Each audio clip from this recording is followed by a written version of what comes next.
नमस्कार विद्यार्थी मित्रांनो, राजमुद्रा करिअर अकॅडमी मध्ये आपल्या सर्वांचे स्वागत आहे।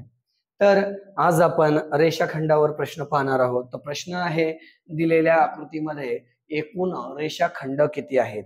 जेव्हा आपल्याला रेषाखंडावर प्रश्न दिलेला असतो तेव्हा काय करायचं असतं की दिलेली संख्या म्हणजेच प्रश्नात दिलेली संख्या, आता प्रश्नात दिलेली संख्या कोणती घ्यायची आपल्याला? या रेषा घ्यायच्या आहे। कोणत्या रेषा घ्यायच्या आहे? या रेषा। ओके, लक्षात राहील।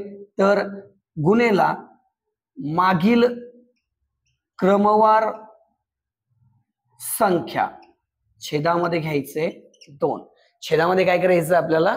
2 घ्यायचे। किती घ्यायचे? छेदामध्ये 2 घ्यायचे आहे। तर दिलेली संख्या मोजा, या रेषा मोजायच्या म्हणजे दिलेली संख्या 1 2 3 4 5 6 7 8 9 10। एकूण रेषा किती आहेत? 10 आहेत। ओके, म्हणून दिलेली संख्या किती? 10। मागील क्रमवार 10 च्या माग कोण? 9 भागेला किती? 2। सोपे आहे। ओके, बे एक बे, जिकडे भाग जातो तिकडे भाग द्या। बे पंच 10, 5 नम 45। तर या आकृतीमध्ये एकूण रेषाखंड किती झाले? 45।